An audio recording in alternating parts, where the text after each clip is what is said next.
اعوذ باللہ من الشیطان الرجیم بسم اللہ الرحمن الرحیم قل اعوذ برب الناس ملک الناس الہ الناس من شر الوسواس الخناس الذی یوسوس فی صدور الناس من الجنۃ والناس۔ توفیق پروردگار سے سورہ ناس کی تفسیر کرنے لگے ہیں۔ یہ سورہ رسول خدا صلی اللہ علیہ وسلم کو حکم دے رہی ہے کہ وسوسہ ڈالنے والے خناس کے شر سے پناہ چاہو۔ شان نزول والی روایات سے معلوم ہوتا ہے کہ یہ سورہ مدینہ میں نازل ہوئی۔ روایات سے معلوم ہوتا ہے کہ سورہ فلق اور سورہ ناس ایک ساتھ نازل ہوئیں۔ اہل سنت کی بعض روایات میں ہے کہ ایک یہودی مرد نے رسول خدا صلی اللہ علیہ وسلم پر جادو کیا، اس کی وجہ سے بیمار ہو گئے رسول خدا، اور اس وقت یہ دو صورتیں نازل ہو گئیں۔ ہم اس کو نہیں مانتے کہ رسول خدا بیمار ہو گئے ہوں یا جادو نے رسول خدا پہ اثر کیا ہو۔ یہ حضرات ہر وقت خدا کی پناہ میں رہتے ہیں، کہ ہر وقت خدا کی پناہ میں رہتے ہیں۔ اگر یہ ان پہ جادو اثر کر جائے تو پھر خدا کی پناہ میں یہ تضاد ہو جائے گا کہ ایک دفعہ ہم کہتے ہیں کہ یہ ہمیشہ خدا کی پناہ میں رہتے ہیں، اور دوسری جانب ہم کہیں کہ جادو ان پہ اثر انداز ہو گیا۔ اگرچہ جادو بعض لوگوں پہ اثر انداز ہوتا ہے، جب ایمانی لحاظ سے خدا کی پناہ سے نکل جائے انسان، توحید کے قلعے سے نکل جائے تو اثرات ہیں، ٹھیک۔ جادو رسول خدا صلی اللہ علیہ وسلم پہ اثر نہیں کرتا، کیونکہ وہ ہر وقت خدا کی پناہ میں رہتے ہیں۔ یہ ایک نقطہ، خدا سے اوز، خدا سے پناہ، یعنی خدا ایسا قادر مطلق موجود ہے کہ خدا کی پناہ لینا فائدہ مند ہے۔ انسان شر سے محفوظ رہے گا، شر خدا دور کرے گا، اسے شر خدا دور کرے گا، دفع کرے گا۔ انبیاء علیہ السلام اور ان کے اوصیاء علیہ السلام خدا کی پناہ میں ہیں، پناہ لیتے ہیں، کیونکہ وہ معصوم باللہ ہیں، معصوم بالذات نہیں ہیں، معصوم باللہ ہیں۔ خدا کی پناہ لیتے ہیں، خدا کی پناہ میں رہتے ہیں، ٹھیک۔ شیطان بھی راہ مستقیم میں بیٹھا ہوا ہے کہ حملہ کرے۔ لَأَقْعُدَنَّ لَهُمْ صِرَاطَكَ الْمُسْتَقِيمَ۔ شیطان نے خدا سے کہا کہ میں تمہارے سیدھے راستے پہ بیٹھوں گا تاکہ میں لوگوں کو گمراہ کروں، ٹھیک۔ بس انسان کی طبیعت یہ ہے کہ جب شر اس کی جانب بڑھنے لگے اور اس کو ڈرائے تو خود کو ایسے سے وابستہ کرتا ہے جو اس شر سے دور کر سکے یا اس شر کو دور کر سکے۔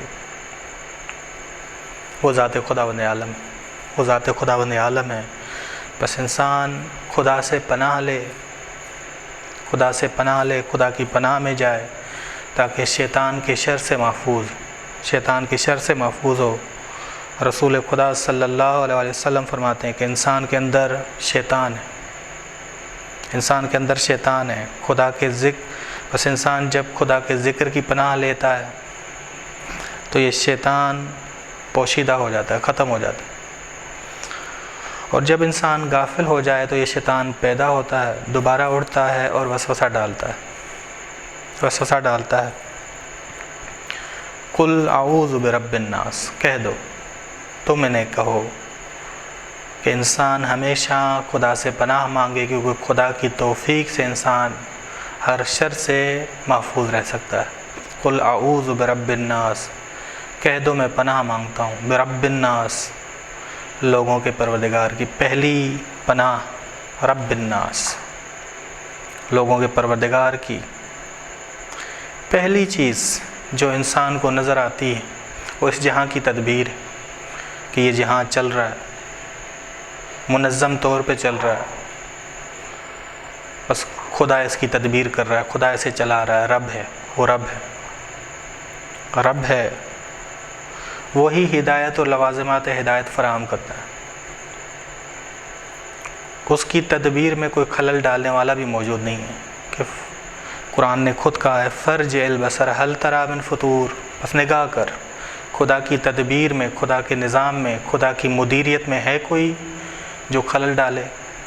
بس کوئی خلل ڈالنے والا نہیں، فرجع البصر هل تری من فطور، کوئی نہیں جو خدا کی تدبیر میں، خدا کی مدیریت میں، خدا کے نظام میں، منظم نظام میں کوئی خلل ڈالے، کوئی نہیں۔ بس یہ سورہ سمجھا رہی ہے کہ پناہ لینی ہے برب الناس، لوگوں کے پروردگار کی، سب کا ایک ہی پروردگار ہے جو اس جہاں کو چلا رہا ہے، مدیریت کر رہا ہے اس جہاں کی، ادارہ کر رہا ہے اس جہاں کی، تدبیر کر رہا ہے اس جہاں کو، منظم طور پہ چلا رہا ہے، رب الناس۔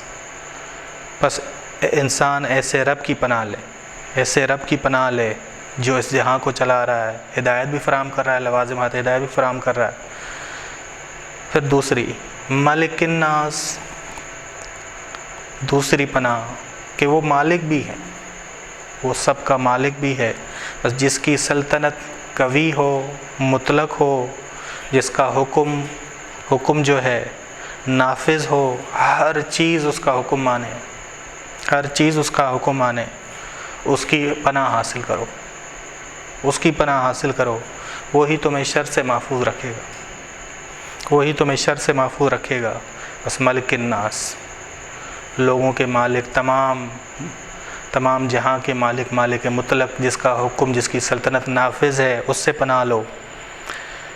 تیسری پناہ الہ الناس، الہ الناس کہ وہی معبود حقیقی بھی ہے، لوگوں کا معبود وہی ہے، اس کے ساتھ کوئی شریک نہیں ہے، الہ الناس، الہ واحد ہے۔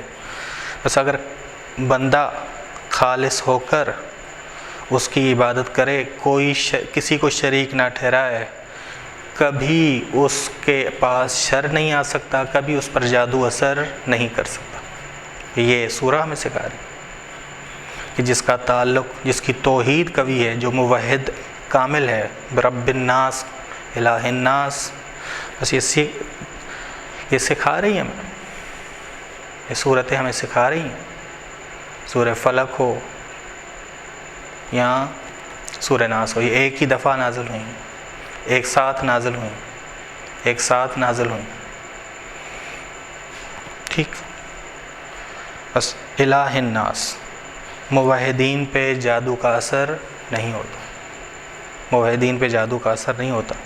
بس تبھی امام علیہ السلام نے، امام رضا نے کہا کلمۃ لا الہ الا اللہ حصنی، لا الہ الا اللہ کا کلمہ میرا قلعہ ہے، فمن دخل حصنی امن من عذاب، جو بھی اس قلعے میں داخل ہو گیا عذاب سے بچ گیا، یہ عذاب جادو کی صورت میں ہو، یہ عذاب کسی بھی صورت میں ہو، بچ جائے گا، بچ جائے گا، کیونکہ قلعہ مضبوط ہے، توحید کا قلعہ مضبوط ہے۔ بس تین لگاتار، برب الناس خدا کا پہلا نام، ملک الناس دوسرا، ملک صفت ملک، الہ الناس، الہ الناس۔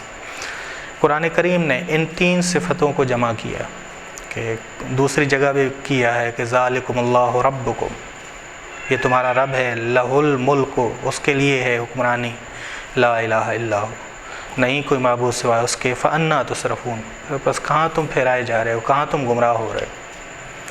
بس خطروں کے موقع پہ انسان رب الناس، ملک الناس، الہ الناس کی پناہ حاصل کرے تو خطروں سے محفوظ ہوگا، خطروں سے محفوظ ہوگا۔ من شر الوسواس الخناس، شیطان کے شر سے، وسوسوں سے محفوظ رہے گا۔ وسواس یعنی آہستہ آواز جو کان تک پہنچتی، خناس پوشیدہ ہونے والا، فرار کے لیے آمادہ رہنے والا خناس۔ وسوسہ کیا ڈالتا ہے؟ یہ وسوسہ ڈالتا ہے کہ سورہ طٰہٰ کی آیت نمبر 120 نے کہا فوسوس الیہم الشیطان، شیطان وسوسہ ڈالتا ہے، قال یا آدم، کہتا ہے اے آدم، آدم مثالی، اے آدم مثالی، اے انسان، نہ کہ آدم ابو البشر، آدم مثالی حل ادلک علی شجرۃ الخلد، کیا میں تمہاری رہنمائی کروں کہ یہ دنیا ہمیشگی والا گھر ہے، وملک لا یبلی، یہ دنیا ایسی ہے جو کبھی ختم ہونے والی نہیں. یعنی انسان کو جو سفرگاہ ہے وہ کیا بتاتا ہے کہ ہمیشگی کا گھر ہے. بس یہ سفرگاہ نہیں ہے، ہمیشگی کا گھر ہے. یہاں برے اعمال نیک کر کے دکھاتا ہے کہ قرآن نے کہا زین لہم الشیطان اعمالہم، شیطان نے ان کے لیے برے اعمال مزین کر دیے ہیں. انسان کی نگاہ کو برا کر دیتا ہے، یہ وسوسہ ہے. روایات میں ہے کہ شیطان جب وسوسہ ڈالے تو انسان کی نگاہ بری ہو جاتی ہے. یہ ہے وسواس.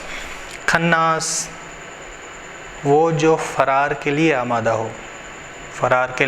ہو، ایک پاؤں پہ کھڑا ہو. یعنی کہ اگر کوئی خدا کی پناہ لے تو شیطان اس سے فرار اختیار کرتا ہے. شیطان خوفزدہ چور کی مانند ہے روایات میں، خوفزدہ چور کی مانند. خناس اسی کی طرف اشارہ ہے. ڈرپوک، خوف میں مبتلا، متقی سے خوف کھاتا ہے، موحد سے خوف کھاتا ہے شیطان. اور امام علیہ السلام فرماتے ہیں کہ اگر خدا کی پناہ لو، تقوی اختیار کرو تو شیطان ہمیشہ تم سے فرار کرے گا، ہمیشہ فرار کے لیے آمادہ رہے گا. من شر الوسواس الخناس الذی یوسوس فی صدور الناس. شیطان حملہ ہوتا ہے، وسوسے ڈالتا ہے. کہاں مرکز کہاں ہے اس کا جہاں حملے کرتا ہے؟ وسوسے ڈالتا ہے دل، داخل. تبھی قرآن کریم نے کہا کہ وَلَٰكِن تَعْمَى الْقُلُوبُ، دل اندھے ہوتے ہیں، الَّتِي فِي الصُّدُورِ، جو سینوں میں ہیں. رسول خدا صلی اللہ علیہ وآلہ وسلم فرماتے ہیں کہ ان اللہ اعاننی، خدا نے میری معاونت کی ہے. معین میرا خدا ہے، اور جس کا معین خدا ہو اس پہ جادو اور شیطان کا اثر نہیں ہوتا. جادو شیطانی کام ہے. بس ہمیں مزید خدا سے تعلق گہرا بنانا چاہیے. ان اللہ اعاننی علی شیطان، خدا نے میری معاونت کی ہے، معین بنا ہے شیطان کے مقابلے میں. حتیٰ کہ میں نے اپنے داخلی شیطان کو تسلیم کر لیا، یعنی تسلیم بنا لیا اپنے سامنے. وہ تسلیم ہو چکا ہے میرے سامنے تسلیم ہو چکا ہے. بس معصومین کی عصمت باللہ ہے، خدا سے ہے، خداوند عالم سے ہے، نہ کہ عصمت ذاتی. بس یہ ہمیشہ خدا کی پناہ میں رہتے ہیں. ہمیشہ اگر یہ شیطان آتا ہے حملہ کرنے کے لیے، لیکن کامیاب نہیں ہو پاتا، کبھی کامیاب نہیں ہو پاتا. نہ یہ لوگ ارادہ کرتے ہیں گناہ کا، نہ عمل میں لاتے ہیں، نہ کوئی زبان سے کوئی لفظ ادا کرتے ہیں. پوری زندگی ان کی پاک، ہمیشہ خدا سے توحید سے جڑے رہتے ہیں. ہمیں بھی یہ مشورہ دیا جا رہا ہے کہ تم جڑے رہو کس سے؟ برب الناس، ملک الناس، الہ الناس من الجنت والناس.